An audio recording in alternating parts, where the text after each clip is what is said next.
A nuestros increíbles espectadores de Venganza Perfecta, nos encantaría saber desde qué parte del mundo nos acompañan.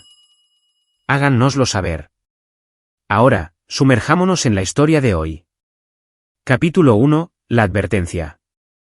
Mateo Campos se ajustó la corbata en el espejo del pasillo, agarrando su maletín mientras se preparaba para otro día en Laboratorios Navarro.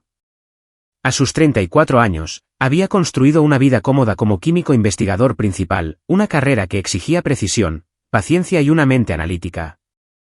Su esposa, Teresa, trabajaba desde casa como una supuesta consultora independiente, aunque Mateo hacía tiempo que había dejado de preguntar por los detalles de su trabajo.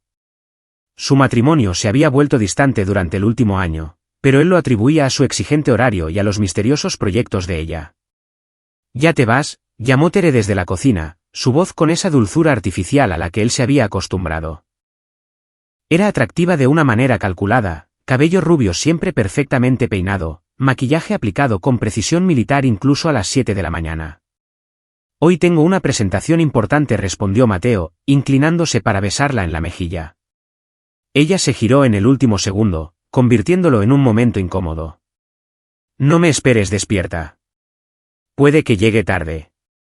«Nunca lo hago», dijo ella con una sonrisa que no le llegaba a los ojos.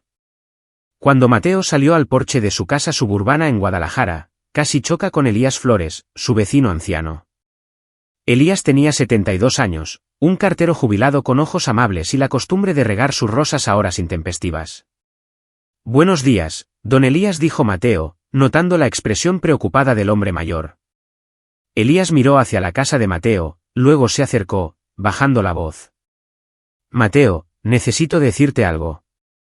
Tu esposa trae a diferentes hombres a casa todos los martes». Mateo se quedó helado. «¿Qué? No, eso es imposible. Tere trabaja desde casa». «Sé lo que veo, hijo». La mano curtida de Elías agarró el brazo de Mateo. 5, a veces 6 hombres. Llegan por separado. Se quedan durante horas. Lleva semanas ocurriendo. Dudé en decírtelo, pero... Se interrumpió, con una genuina preocupación grabada en sus facciones. La mente de Mateo se aceleró. «Elías, debes estar equivocado». «Soy viejo, no ciego», interrumpió Elías suavemente. «Llevé un registro. Todos los martes, como un reloj. Casi siempre los mismos hombres. Pensé que debía saberlo». El trayecto al trabajo pasó como un borrón. Las manos de Mateo temblaban en el volante mientras las palabras de Elías resonaban en su mente. Hombres diferentes cada martes durante semanas. Parecía imposible. Tere tenía sus defectos. Era materialista, egocéntrica y emocionalmente distante, pero ¿infidelidad? ¿Y con múltiples hombres? Sin embargo, mientras Mateo se sentaba en su laboratorio ese día, fingiendo trabajar en informes de síntesis de proteínas, su memoria fotográfica comenzó a encontrar inconsistencias, el repentino interés de Tere en sus cuentas bancarias conjuntas hacía 6 meses, la forma en que lo había presionado para aumentar su póliza de seguro de vida, su insistencia en que viera a un terapeuta por estrés, aunque él se sentía bien. Pequeñas cosas, insignificantes individualmente, pero que colectivamente formaban un patrón inquietante. A las 3, Mateo había tomado una decisión. Investigaría. Llamó a su compañero de investigación, Jordán Sánchez, a una sala de conferencias privada. Jordán tenía 31 años, era brillante y ferozmente leal. Eran amigos desde la universidad en el TEC de Monterrey. «Necesito un favor», dijo Mateo. Sin preguntas. Jordán lo estudió con ojos agudos. «Eso es serio. Potencialmente de vida o muerte». «Entonces pide». «Necesito acceso al equipo de vigilancia del estudio de comportamiento de primates, las cámaras inalámbricas con capacidad de visualización remota». Jordán no dudó. «¿Cuándo?» «Esta noche». Capítulo 2, Vigilancia. Mateo pasó la noche del lunes instalando minicámaras por toda su casa. El equipo era sofisticado, diseñado originalmente para observar animales de laboratorio sin su conocimiento. Las cámaras eran casi invisibles y transmitían a un servidor seguro que Jordán había configurado. Mateo las colocó estratégicamente, sala de estar, cocina, oficina en casa, dormitorio principal y la entrada del garaje. ¿Estás seguro de esto?, preguntó Jordán por teléfono mientras Mateo hacía los ajustes finales. Necesito saber la verdad, respondió Mateo, asegurando la última cámara detrás de un detector de humo. Tere estaba en el dormitorio, absorta en su teléfono, cuando Mateo se unió a ella.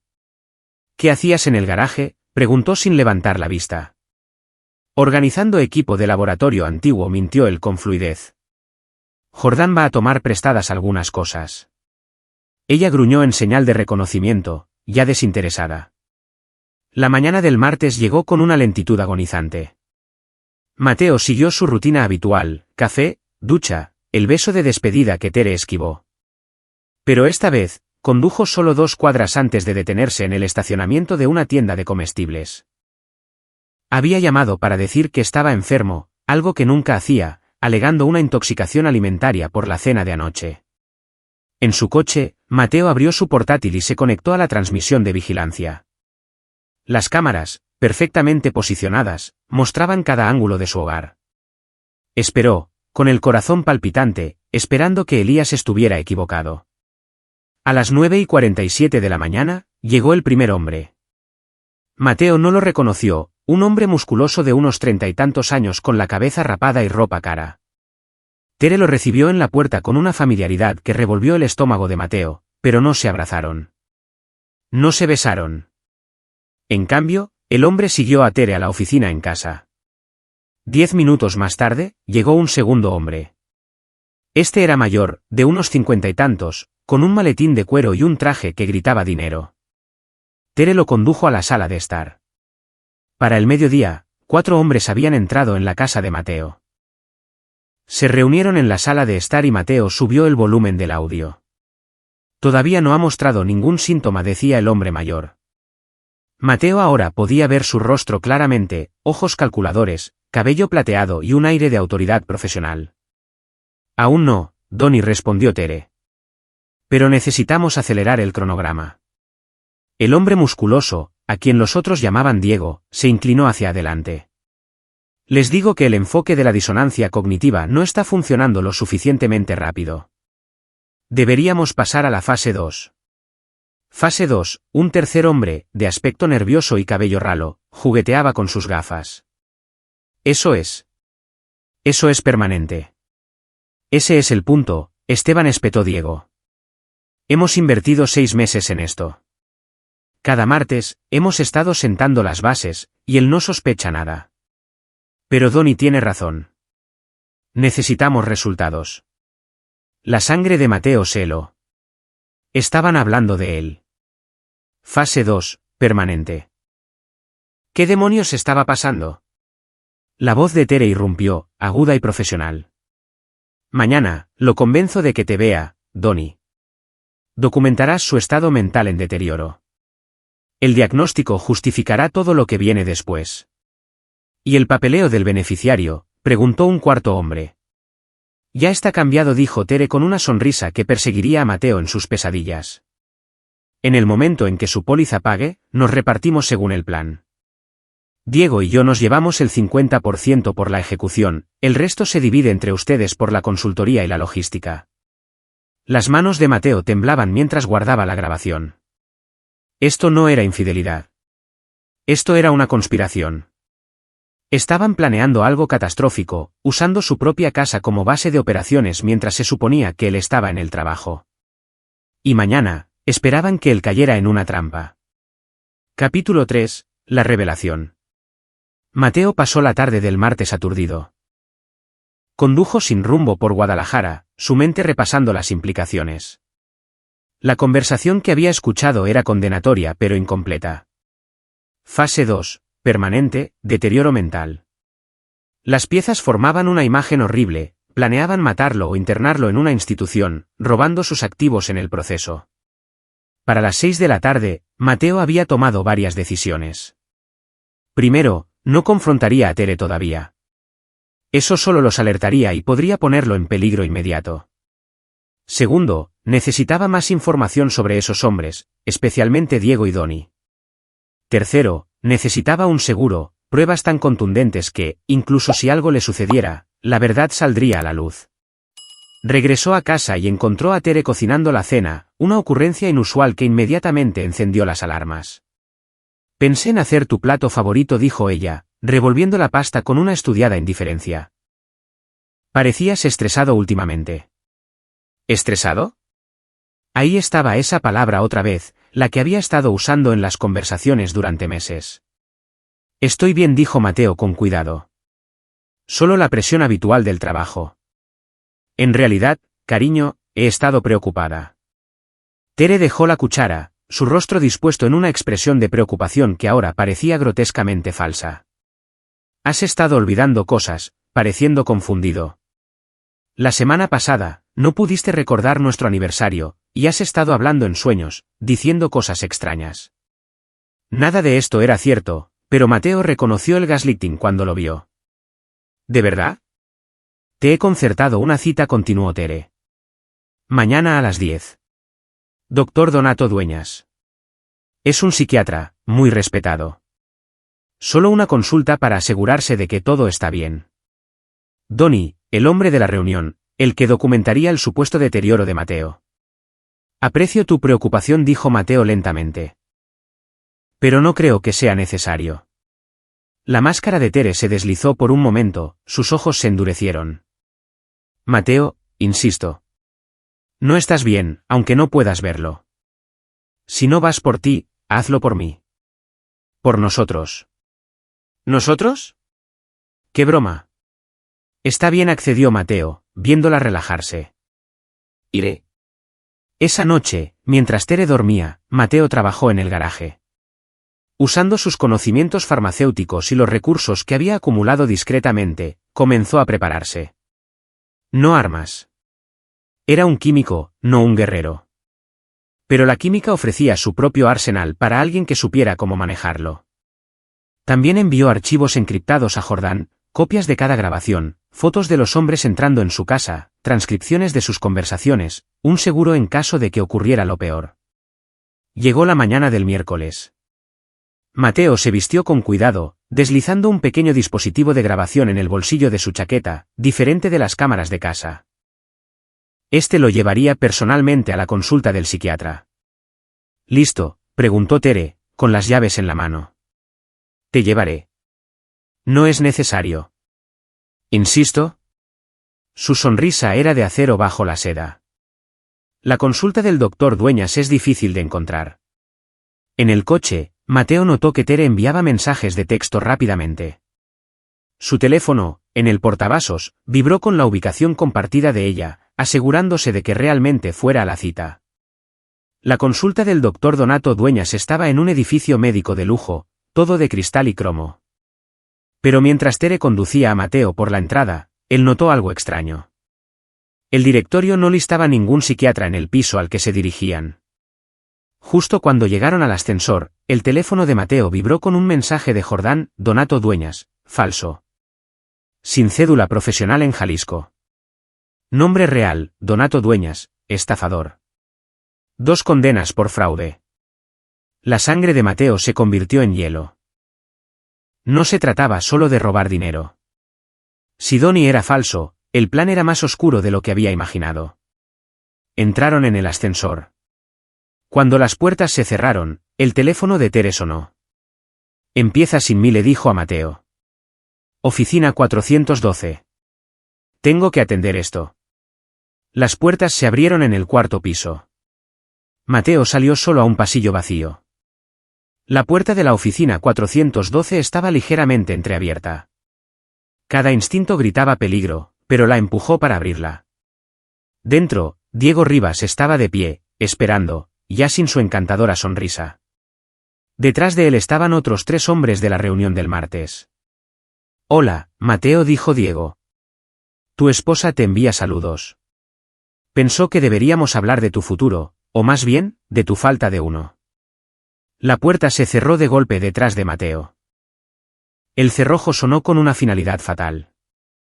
Capítulo 4. Conocimiento peligroso.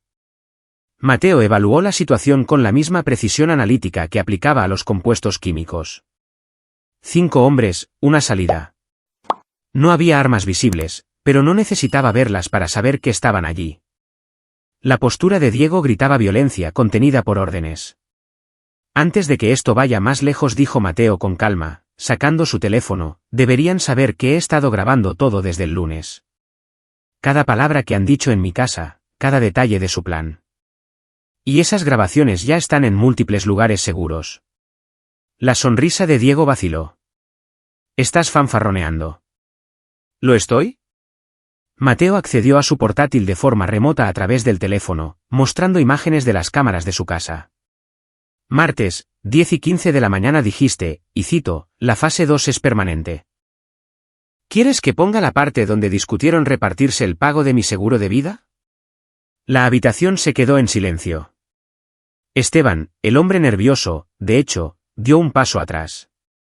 No importa, se recuperó Diego rápidamente. No saldrás de esta habitación para usarlo. Te equivocas de nuevo. Mateo tocó su teléfono. Estoy compartiendo mi ubicación con mi compañero de investigación, Jordán Sánchez.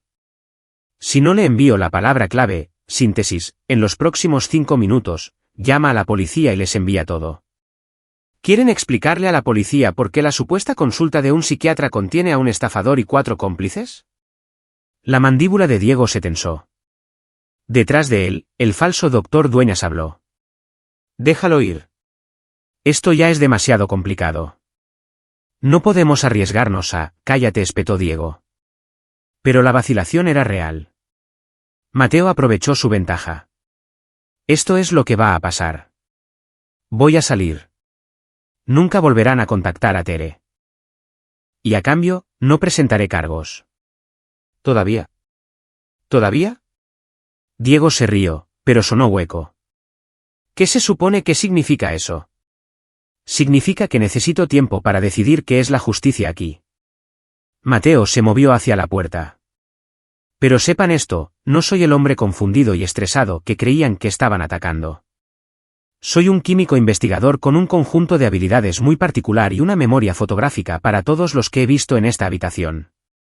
Me convirtieron en su enemigo. Eso les va a costar. Salió, esperando a medias que alguien lo agarrara. Nadie lo hizo. En el estacionamiento, Mateo encontró a Tere esperando junto a su coche, hablando por teléfono. Ella lo vio y colgó rápidamente. ¿Cómo te fue con el doctor Dueñas? Esclarecedor, dijo Mateo. Vamos a casa. El viaje de vuelta fue silencioso, la tensión tan densa que se podía cortar. Tere no dejaba de mirarlo, tratando de leer su expresión. Mateo no le dio nada. En casa, Mateo fue directamente al garaje. Tenía trabajo que hacer y muy poco tiempo. Tere y sus cómplices se reagruparían, probablemente entrarían en pánico, posiblemente acelerarían sus planes. Él necesitaba moverse más rápido. Durante los 2 días siguientes, Mateo se convirtió en un fantasma en su propia vida. Fue a trabajar, actuó con normalidad, volvió a casa para enfrentarse a las preguntas cada vez más ansiosas de Tere. Pero su vida real sucedía en las sombras. A través de los contactos de Jordán, Mateo identificó a cada hombre que había estado en esa oficina. Diego Rivas era un estafador especializado en mujeres solitarias y ricas. Había cumplido 3 años en Baja California por fraude. Donato Dueñas era su socio, interpretando varios roles profesionales en sus esquemas. Esteban Suárez era un contable desesperado ahogado en deudas de juego. Beto Morales y Willy Lugo eran matones a sueldo, delincuentes menores que habían hecho trabajos de seguridad para Diego antes. Y luego estaba Tere. Mateo profundizó en el pasado de su esposa, descubriendo verdades que reescribieron todo su matrimonio. Teresa Dorantes había estado arruinada y desesperada cuando se conocieron hacía 5 años. Su consultoría independiente había sido una ficción desde el primer día. Lo había elegido a él específicamente, un científico exitoso sin familia, con activos significativos y el aislamiento social que conllevaba dedicar su vida a la investigación. Toda su relación había sido una estafa que simplemente había tardado años en ejecutarse. El viernes por la tarde, Mateo hizo una llamada a alguien que se especializaba en problemas que quedaban fuera de los canales legales. Su nombre era Miguel Herrera, un exmilitar de inteligencia convertido en consultor de seguridad privada. Jordán había respondido por él personalmente. Dime qué necesitas, dijo Miguel cuando se encontraron en una cafetería tranquila.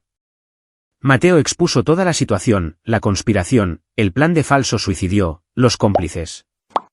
Miguel escuchó sin interrupción, luego se echó hacia atrás. ¿Quieres que los arresten? No, dijo Mateo. Quiero que experimenten exactamente lo que planearon para mí: miedo, impotencia, la comprensión de que todo lo que han construido se está derrumbando. Eso no es legal. No dije que tuviera que serlo. Miguel lo estudió durante un largo momento. ¿Estás seguro? Una vez que empecemos por este camino. Iban a matarme, interrumpió Mateo, hacerlo parecer un suicidio, robar todo por lo que he trabajado. Sí, estoy seguro. Entonces hablemos de estrategia. Capítulo 5, la trampa. El plan de Mateo tomó forma durante la semana siguiente. Era elegante en su simplicidad y brutal en su precisión. Les daría exactamente lo que querían, o al menos les haría pensar que lo hacía. Fase 1. Aparentar que se estaba desmoronando. El lunes por la mañana, Mateo llegó al trabajo desaliñado, habiéndose saltado a propósito el afeitado y llevando ropa que no combinaba. Accidentalmente puso su taza de café en el archivador y sus informes en el refrigerador de la sala de descanso. Pequeñas cosas, visibles para sus colegas, que serían reportadas si alguien preguntaba. Frente a Tere, se volvió cada vez más confundido. Perdió las llaves repetidamente. Preguntó por conversaciones que nunca habían tenido. Se quedó mirando al vacío durante las comidas, y luego afirmó no recordar haberlo hecho. Quizás tenías razón, le dijo el miércoles por la noche, sobre necesitar ayuda. Me siento raro. El alivio de Tere fue palpable. Llamaré al doctor Dueñas de nuevo. Realmente quiere ayudarte. A él no, dijo Mateo con cuidado. Quiero una segunda opinión. La doctora Kenia Estrada. Es neuróloga. Kenia Estrada era real, la esposa de un colega, alguien a quien Mateo había informado completamente sobre la situación. Había accedido a seguirle el juego, documentando sus supuestos síntomas mientras en realidad lo ayudaba a construir su caso.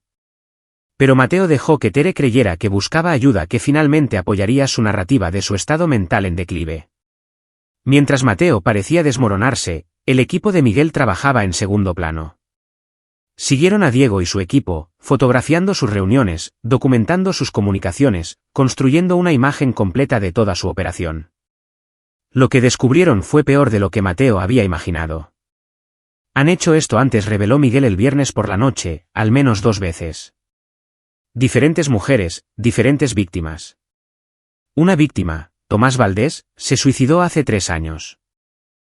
El otro, Gerardo Pérez, tuvo un accidente sospechoso y sobrevivió, pero quedó arruinado financieramente. Mateo se sintió enfermo. Tenemos que detenerlos. Lo haremos. Pero tenemos que ser inteligentes al respecto. La fase 2 del plan de Mateo consistía en enfrentar a los conspiradores entre sí. Aprendió en sus años como químico que las mejores reacciones ocurren cuando se introduce el catalizador adecuado en una mezcla inestable. A través de una cuenta de correo electrónico anónima, Mateo le envió a Diego un mensaje fabricado supuestamente de Esteban, sugiriendo que Esteban estaba negociando inmunidad con la policía. A Esteban, le envió pruebas de que Diego planeaba eliminar a los conspiradores secundarios una vez que llegara el dinero de Mateo. A Beto y Willy, les envió sus antecedentes penales junto con una nota: Diego los está tendiendo una trampa. Ustedes son los chivos expiatorios. En cuestión de días, la paranoia se extendió por el grupo como un virus. La vigilancia de Miguel capturó reuniones cada vez más hostiles. Las acusaciones volaron. La confianza se evaporó. Pero el golpe maestro de Mateo aún estaba por llegar. El martes, exactamente 2 semanas después de la advertencia de Elías Flores, Mateo preparó la fase final de su trampa. Había invitado a todos a su casa: Tere, Diego, todos los cómplices. La invitación, enviada a través de Tere, afirmaba que quería discutir su tratamiento y hacer algunos arreglos financieros. Pensaron que estaba a punto de ceder el control de sus activos, probablemente imaginando que lo habían ayudado a manipularlo hasta la sumisión. No tenían idea de lo que realmente les esperaba. Jordán ayudó a Mateo a preparar la casa. Cámaras ocultas, por supuesto, pero también algo más teatral. Mateo había preparado 6 carpetas idénticas, cada una con pruebas adaptadas a su destinatario, pruebas que los obligarían a revelar toda su conspiración mientras intentaban defenderse. Esto es una locura, murmuró Jordán mientras lo preparaban. Lo sabes, ¿verdad? Planearon matarme, respondió Mateo en voz baja. La locura era la única respuesta apropiada. A las 7 de la tarde, sonó el timbre de Mateo. Los conspiradores habían llegado, y habían traído su propia perdición con ellos. Capítulo 6. Se avecina la tormenta. Llegaron por separado, manteniendo la pretensión de ser extraños, pero Mateo los observó a través de su sistema de vigilancia mientras intercambiaban miradas nerviosas en su entrada.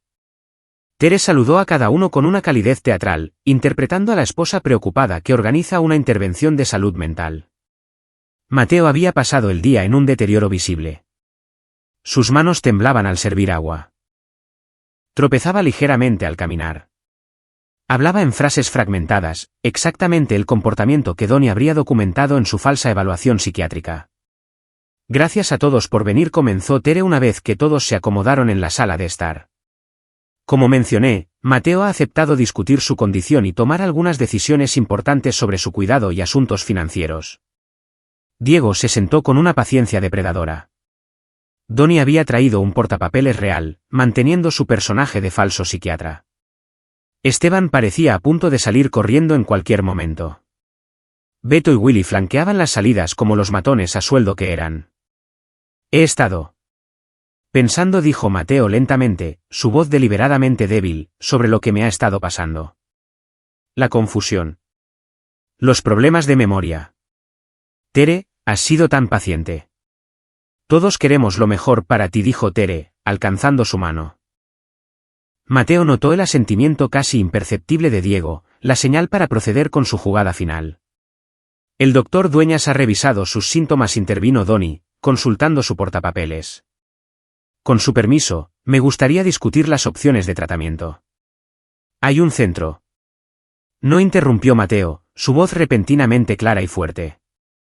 El cambio fue tan abrupto que todos se quedaron helados. Hablemos de otra cosa. Hablemos exactamente de cómo planean robarme todo. La habitación se quedó en un silencio sepulcral. Mateo, ¿qué estás? Comenzó Tere. Cállate, dijo Mateo con calma. Se puso de pie, ya no temblaba, ya no estaba confundido.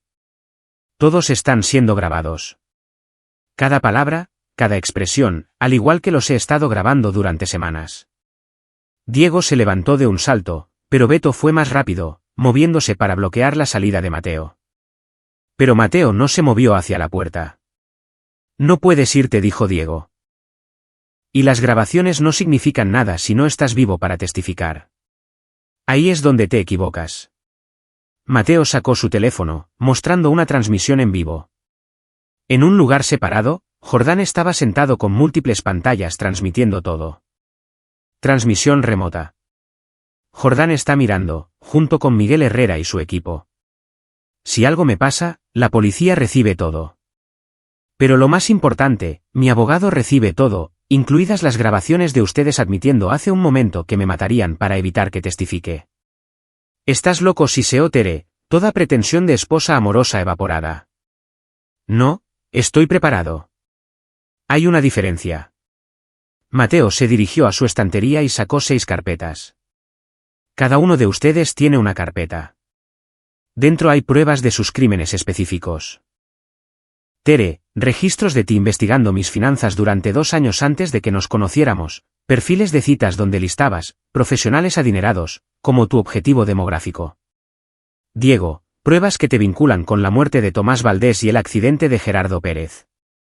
¿Debo continuar? Esteban corrió hacia la puerta.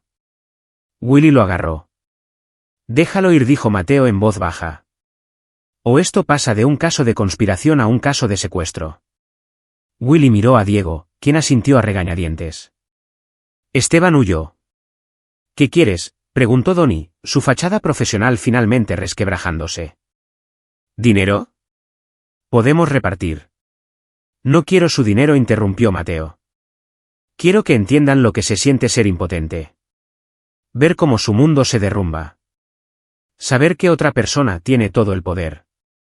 Entonces llama a la policía, desafió Diego, entréganos. De lo contrario, esto es solo teatro. Mateo sonrió por primera vez. Oh, llamaré a la policía, pero todavía no.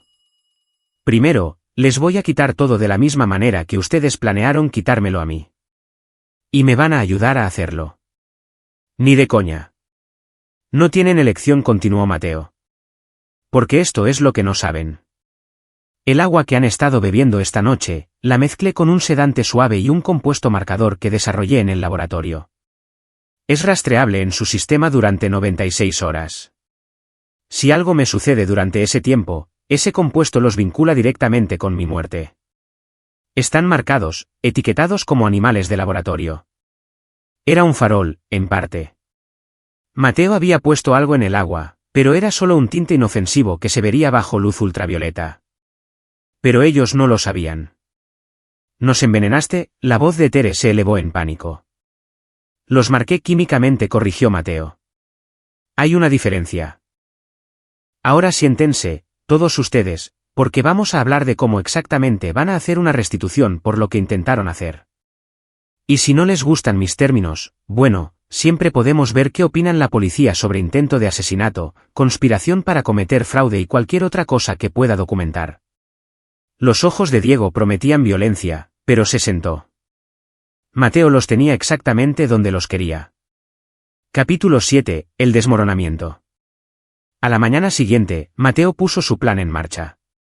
Mientras Tere dormía, o fingía hacerlo, accedió a sus cuentas conjuntas y transfirió sus fondos a cuentas separadas que ella no podía tocar. Cambió cerraduras, códigos de seguridad, contraseñas. A las 8 de la mañana, Tere estaba bloqueada de todo lo que importaba. Cuando bajó las escaleras, unas maletas aparecieron a sus pies en el vestíbulo. ¿Qué es esto?, exigió. Tus pertenencias, dijo Mateo con calma. Tienes una hora para irte de mi casa. Esta también es mi casa. En realidad, no lo es. Está a mi nombre, comprada antes de nuestro matrimonio.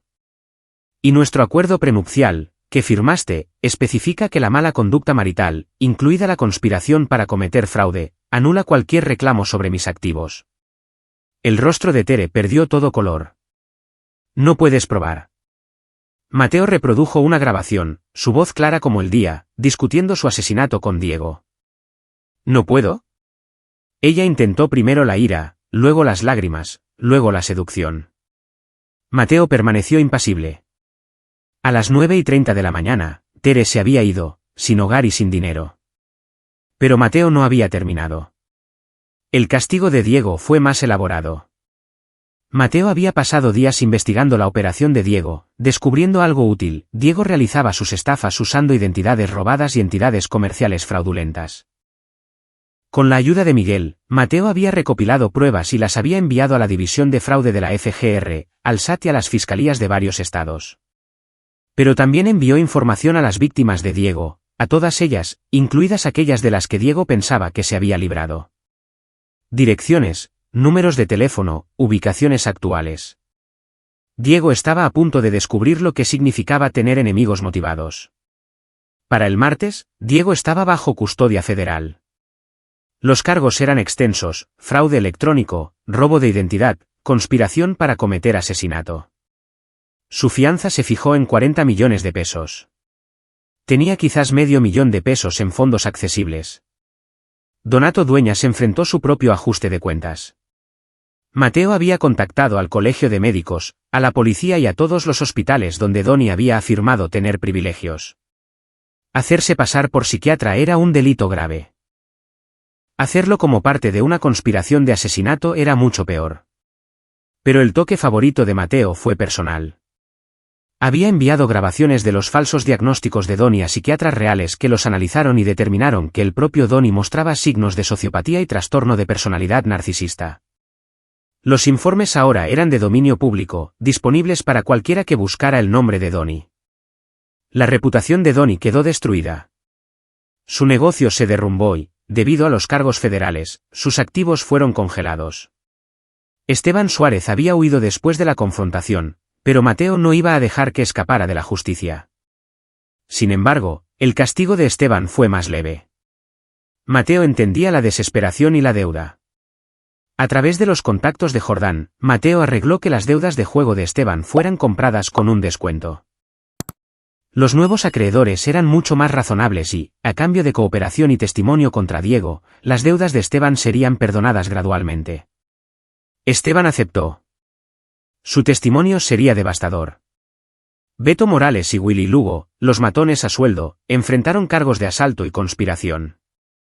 Pero Mateo también tenía una oferta para ellos, cooperación total, incluido el testimonio, y recomendaría sentencias reducidas. Aún cumplirían condena, pero mucho menos que si permanecían leales a Diego. Aceptaron el trato en cuestión de horas. Para el miércoles, los enemigos de Mateo estaban dispersos, arrestados o arruinados.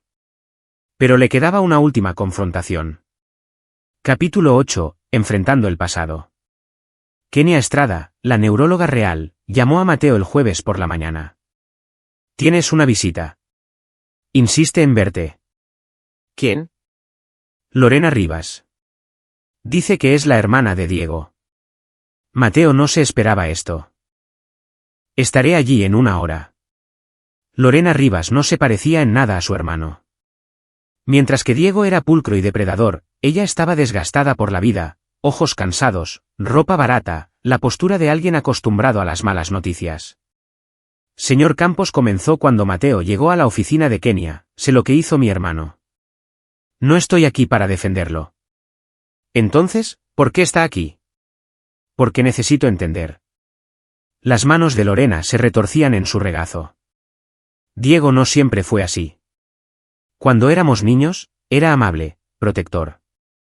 Luego nuestros padres murieron y él simplemente cambió. Empezó a hacer estafas, a herir a la gente. Intenté detenerlo, pero no me escuchó. ¿Qué quiere de mí? La verdad sobre lo que estaba planeando. La policía no me dirá todo, y el abogado de Diego es inútil. Las lágrimas brotaron de sus ojos. Necesito saber si mi hermano realmente iba a matarte. Mateo podría haber mentido, podría haberlo suavizado. En cambio, le contó todo, el plan, el falso psiquiatra, las discusiones sobre hacer que su muerte pareciera un suicidio. Lorena lloró en silencio mientras él hablaba. Cuando terminó, ella levantó la vista. Lo siento mucho. Si lo hubiera sabido, si hubiera hecho algo antes. Usted no es responsable de sus decisiones, dijo Mateo amablemente. Pero aprecio que haya venido. Hay algo más. Lorena sacó un sobre de su bolso. Diego guardaba registros de todo. Cada estafa, cada víctima, cada crimen. Los encontré en su apartamento cuando la FGR lo allanó. Esta es una copia. Mateo abrió el sobre. Dentro había registros detallados que se remontaban a 15 años, nombres, fechas, métodos. Era el sueño de un fiscal. ¿Por qué me da esto? Porque usted lo detuvo, dijo Lorena simplemente.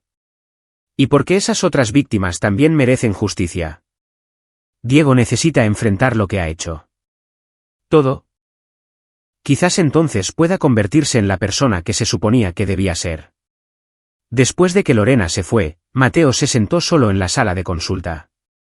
Había esperado sentirse triunfante. Había ganado, después de todo. Sus enemigos estaban derrotados. Se estaba haciendo justicia. Pero en cambio, se sentía vacío. La venganza era necesaria, pero no era limpia. No borraba lo que intentaron hacer ni restauraba la vida que había tenido antes. Jordán lo encontró allí una hora después. Miguel llamó. Diego está tratando de llegar a un acuerdo. Testimonio contra redes criminales más grandes a cambio de cargos reducidos. Déjalo, dijo Mateo. No necesito que sufra más. Solo necesitaba que lo detuvieran. ¿Y Tere? Mateo había dejado a Tere para el final. Sus crímenes eran más personales, más íntimos. Había compartido su cama mientras planeaba su muerte. Esa traición era más profunda que las otras. Pero también había estado investigando su pasado, descubriendo algo que replanteaba todo. Tere había sido abusada de niña, traficada de adolescente, y había estado cometiendo estafas de supervivencia desde los 16 años. Su vida había sido un largo ejercicio de mantenerse con vida por cualquier medio necesario. No excusaba lo que había hecho, pero lo explicaba. No voy a presentar cargos adicionales contra ella más allá de la conspiración, decidió Mateo. Enfrentará la justicia por lo que hizo, pero no la voy a destruir por completo. Ya está rota. Jordán parecía escéptico. ¿Después de todo lo que intentó hacer? Después de todo lo que intentó hacer, confirmó Mateo, elijo ser mejor que ella. Esa es la única victoria real aquí. Capítulo 9. Resolución. 3 meses después, Mateo estaba en la sala del tribunal mientras Diego Rivas era sentenciado a 20 años en un penal federal. Donato Dueñas recibió 12. Beto y Willy, habiendo testificado contra los demás, obtuvieron 5 años cada uno. Esteban Suárez recibió libertad condicional y servicio comunitario. Tere había aceptado un acuerdo con la fiscalía, 3 años de prisión, seguidos de 5 años de libertad supervisada. Tendría que registrarse como delincuente convicta, lo que haría casi imposible reconstruir su vida. Mientras la llevaban esposada, Tere miró a Mateo por última vez. No vio remordimiento en sus ojos, solo una resignación vacía. Había apostado y perdido. En su mundo, así eran las cosas a veces. Mateo no sintió nada al verla irse. Ni satisfacción, ni ira, ni siquiera lástima, solo un reconocimiento silencioso de que este capítulo se estaba cerrando. Después de la sentencia, Elías Flores esperaba fuera del juzgado. El anciano sonrió al ver a Mateo. Gracias, dijo Mateo, por advertirme. Tenía que hacerlo, respondió Elías. La gente buena merece protección de la mala. Es solo un deber básico de vecindad. Aún así, me salvaste la vida. Elías se encogió de hombros. Te salvaste tu propia vida, hijo.